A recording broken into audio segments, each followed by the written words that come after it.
মুসনাদে আহমদ ইবনে হাম্বলের হাদিস, চমৎকার একটা ঘটনা। কানগুলো খরগোশের কানের মতো খাড়া করে শুনেন। আল্লাহ রাসূল সাল্লাল্লাহু আলাইহি ওয়াসাল্লাম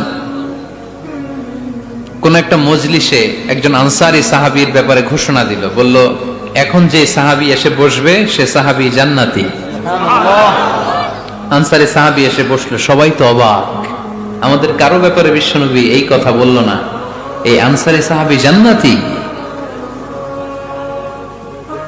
আবার কয়েকদিন পরে আরেকটা মজলিসে বিশ্বনবী আবার ঘোষণা দিলেন, এই মুহূর্তে এমন একজন সাহাবী এসে এইখানে বসবে, এই সাহাবীটা জান্নাতি।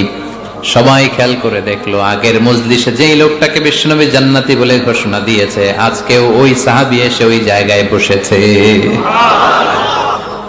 তৃতীয় দিন আবার বিশ্বনবী বললেন, এখন একজন সাহাবী এখানে এসে বসবে, সে জান্নাতি। সবাই খেয়াল করে দেখলো, ওই সাহাবীটাই আবার এসে বসেছে। সবাই অবাক, কি আজীব, কি আছে এই সাহাবীর মধ্যে, যে সাহাবীর ব্যাপারে খুব বিশ্বনবী তিনবার ঘোষণা দিলেন যে সে জান্নাতি। সবচেয়ে বেশি অবাক হয়েছিলেন সাইয়েদনা আব্দুল্লাহ ইবনে আমর ইবনে আস।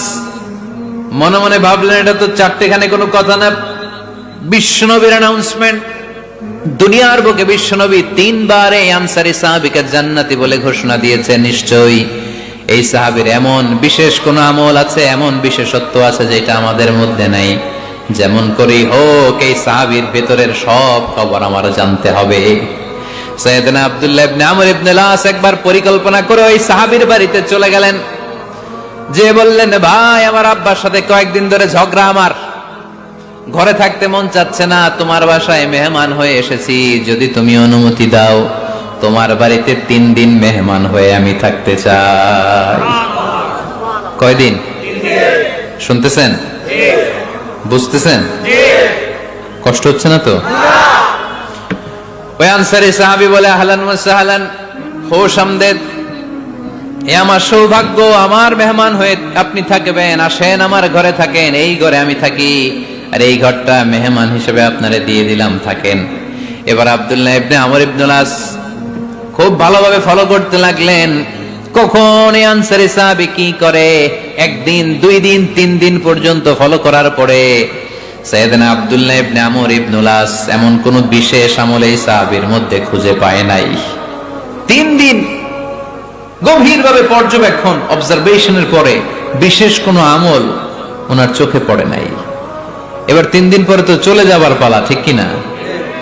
এবার তিনি সোজা সাপটা আনসারী সাহাবীর কাছে যে ভিতরের কথা খুলে বলে ফেললেন, বললেন, ও ভাই, আসলে আমার বাবার সাথে এমন বড় কোনো ঝগড়া আমার হয় নাই যে কারণে বাড়ি থেকে বের হয়ে তোমার মেহমান আমার হওয়া লাগবে, আমি বিশেষ এক উদ্দেশ্যে এসেছি। কি উদ্দেশ্য? আব্দুল্লাহ ইবনে আমর ইবনে আস এবার বলতে আরম্ভ করলেন, আমরা খেয়াল করেছি 3টা মজলিসে বিষ্ণু ঈসা ইসলাম তোমাকে জান্নাতি বলে ঘোষণা করেছে, তাই আমি জানার জন্য এসেছি তুমি এমন কি আমল করো যে কারণে বিশ্বনবী ঘোষণা দিলেন যে তুমি জান্নাতি। কি এমন বিশেষ আমল আছে তোমার, আমার একটু বলো, আমি ওই আমল করে জান্নাতি হতে চাই। আল্লাহু আকবার।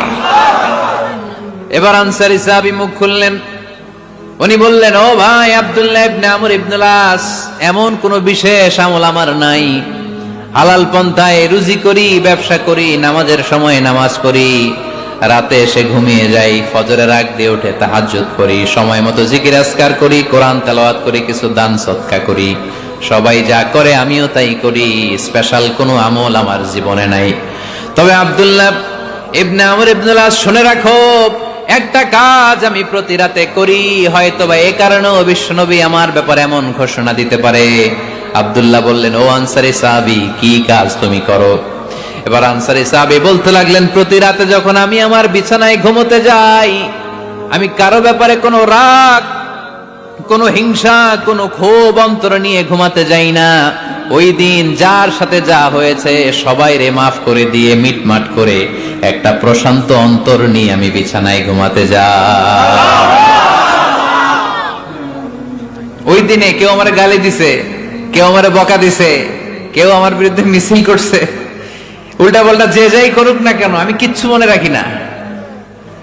আওবি ইলা ফিরাশি, আমি এমন ভাবে আমার বিছানায় যাই, ওয়ালাইসা ফি কলবি হিকদুন আলা আহাদ, এমন অবস্থায় আমি শুয়ে পড়ি যে আমার হৃদয়ে কারো ব্যাপারে আমার হৃদয়ে কোনো ক্ষোভ নাই, কোনো হিংসা নাই, কোনো অহংকার নাই, সব রাগ ক্ষোভ ভুলে গিয়ে সবাইকে ক্ষমা করে দিয়ে আমি বিছানায় ঘুমাতে যাই।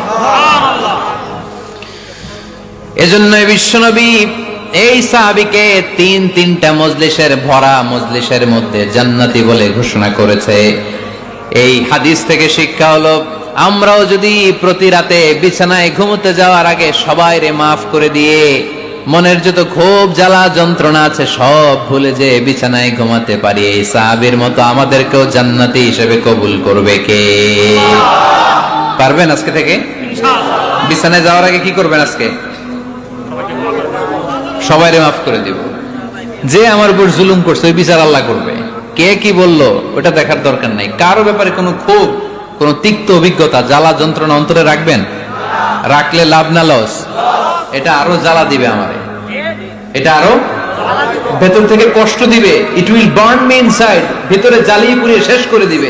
এগুলো বয়ে বেড়াতে চাই না আমি সব মাফ করে দিতে চাই। চিল্লায় বলো ঠিক কিনা? পারা যাবে? কি করবেন? ক্ষমা করব। কি করবেন?